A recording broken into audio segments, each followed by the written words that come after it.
Kembali lagi di Hot Room, Ibu Rika di segmen terakhir ini. Waktu lapas di Tangerang kebakaran, banyak orang meninggal, semua orang prihatin bahwa semua penjara lapas sudah kepenuhan.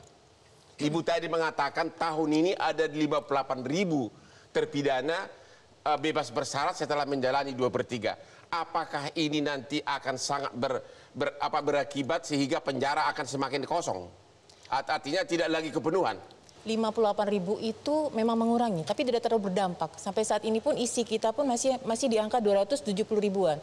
Kita pernah agak berkurang pada saat COVID 2020, kita ada kebijakan asimilasi di rumah, di mana setengah masa pidana bisa dilakukan asimilasi di rumah. Ini alasannya selain yang paling utama adalah untuk mengurangi risiko penyebaran COVID. Memang yang perlu, kalau kami boleh berpendapat, kalau paradigma penghukuman kita mungkin sudah harus semakin berubah, bahwa tidak semua tindak pidana itu harus masuk ke dalam lapas. Kami bisa mencontohkan Undang-Undang 11 nomor 12 tentang anak. Di sana memang sangat berdampak sekali. Waktu itu sebelum berlaku itu isi hunian anak itu sekitar 7 ribuan. Tapi saat ini berkisar 2.000. Kalau terhadap anak kita bisa maklumi. Tapi gimana terhadap koruptor, bandar narkoba dan juga pemerkosa anak dan pemerkosa janda? Menurut Anda setuju nggak bahwa asimilasi itu perlu, tapi janganlah perkara korupsi, koruptor, terorisme dan pemerkosa anak? Setuju nggak? Sudah ada penilaian di dalam, Bang. Kalau memang resikonya sudah menurun, ada asesmen kan? Asesmen memang itu dilakukan. Nafsu pemerkosa itu berkurang kalau di penjara, bukannya makin galak. Kalau memang yang kita nilai kan memang tingkah lakunya di dalam, bukannya kita tidak merasakan apa yang dilakukan oleh yang disampaikan korban, gitu loh. Karena konsep KUHAP kita maupun undang-undang pemasyarakatan tidak berdimensi korban, berdimensinya pelaku. Kami ini terpinggirkan. Misalnya dulu saya ngajukan judicial review tentang pihak ketiga berkepentingan. Itu aja sampai berjuang di Mahkamah Konstitusi. Terus kemudian misalnya korban ini merasa pelakunya dihukum ringan. Di Siak kemarin itu ada penganiayaan terhadap anak kecil, dihukum sebulan, pengen jaksa itu untuk banding. Korbannya itu teriak-teriak, tapi jaksanya tidak banding. Maka kami ini marginal. Misalnya nanti terpaksa kami harus gugat PT UN terhadap pemberian bebas bersyarat terhadap orang-orang yang sebenarnya tidak memenuhi syarat itu. Dan itu pernah berlaku di tahun 2010, Dr. Rudi Setiadi itu pernah dibatalkan remisinya karena digugat oleh istrinya gitu. Jadi ada jurisprudensinya. Tapi apakah kami korban ini harus melakukan seperti itu? Sementara mereka sebenarnya kayak tadi handphone aja sebenarnya mereka tahu semua dipakai kok gitu loh. Jadi tidak memenuhi syarat. Inilah yang dimensi korban ini selalu terpinggirkan. DPR juga begitu. Dulu undang-undang korupsi adalah di faktor menimbangnya hak-hak sosial dan ekonomi masyarakat secara luas telah tercederai. Tapi sekarang ketika undang-undang pemasyarakatan ini dimensi korbannya juga tidak ada. Mestinya ada pasal, pengaturan, pembatasan boleh. Dalam judicial review Mahkamah Agung PP 99 tahun 2012 itu dibatalkan karena memang tidak ada cantolan undang-undang. Mestinya DPR dan pemerintah itu nyantolkan undang-undang di pembatasannya, malah hilang bablas anginnya. Mahkamah Konstitusi pun ketika digugat oleh Pak O.C. Kaligis itu ditolak untuk bagaimana remisi yang berlaku semua itu tetap diberi tanda kutip lah ya, pembatasan juga boleh gitu loh. Asal dilakukan undang-undang. Apakah kami harus berjuang meminta jaksa untuk menuntut pencabutan hak pengurangan dan hakim nanti mengabulkan sampai level itu gitu. Secara khusus saya mau tanya mengenai Jaksa Pinangki. Menurut saya benar-benar dia seorang pejuang yang hebat. Dari 10 tahun berkurang 4 tahun. Sekarang bebas bersyarat. Sudah cantik, sekarang sudah di luar. Anda pengagum Jaksa Pinangki? Sangat pengagum. Karena dia hebat militansinya. Hebat ya? Iya, saya yang hebat dianya atau aparatnya yang lemah? Ya, dua-duanya. Oke, terima kasih. Pak Jamin Ginting, bagaimana komentar Anda terhadap bahwa tadi tujuannya adalah asimilasi, tapi jangan terhadap korupsi, bandar narkoba, pemerkosa anak, pemerkosa janda, sama juga terorisme. Setuju atau tidak? Ya, jadi hukum itu memang kalau dikatakan berlaku bagi setiap orang berlaku.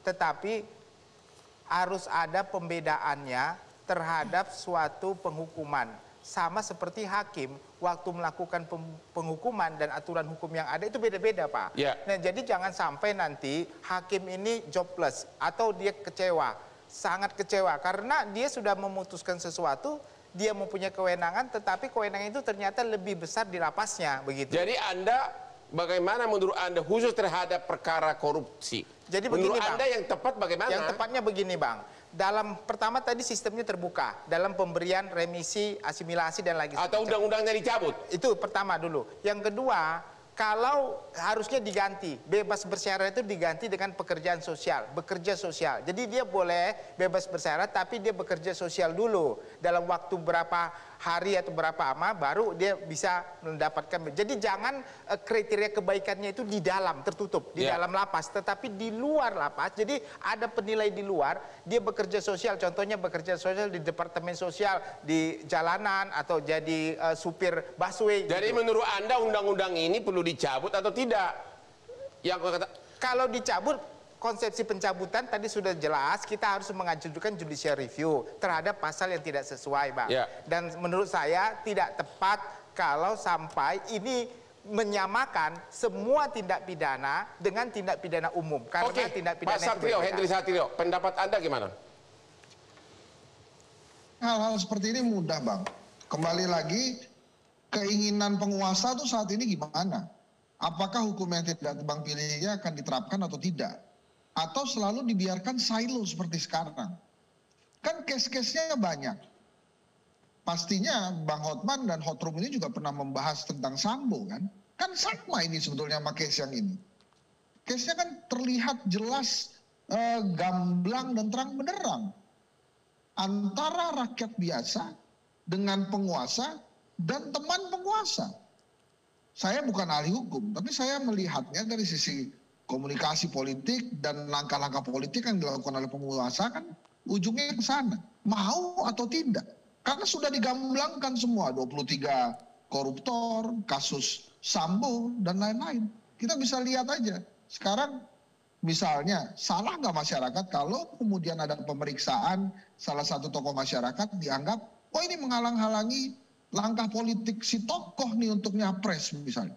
Salah nggak masyarakat berpikir seperti itu? Tidak. Karena contohnya memang ada keyakinan di masyarakat ini memang ada tebang pilih. Lantas siapa yang bisa meneruskan dan meluruskan ini? Keinginan penguasa, keinginan pemerintah. Kita-kita ini kan hanya bisa berharap, Bang. Dan kepada Bang Hotman, kepada Pak Jamin Ginting, kepada Bang Boymain, itulah yang Terima kasih, yang kita Pak. harapkan bisa Terima kasih, Pak Hendri. Terima kasih, Bang. Ya. Terima kasih, Bu Rika. Saya minta kepada Bu Rika, ketika mau membebaskan bersyarat orang, terutama korupsi, narkoba, dan teroris, itu diumumkan, masyarakat bisa memberikan melalui medsos, bahwa mereka pernah melihat ternyata orang ini katanya izin sakit berobat, ternyata jalan-jalan ke Bandung. Padahal itu lapasnya di Jakarta. Nah, sehingga semua masukan itu bisa diverifikasi dan kita bisa nuntut itu. Itu aja. Gimana Ibu Bu Rika? Siap. Saran dari yang namanya yang benar Pak Boyamin. Pak Boyamin. Gimana, Pak? Ya. Kami terima, kami tampung, tenang. Pasti gini, aturannya kan pasti akan terus bukan ditampung, Bu, sudah 2 tahun usulan saya. Ya, dikerjakan, akan kami sampaikan. Bu. Dikerjakan. Yang pastikan. Ya. Yang pastikan kita akan menerima semua masukan.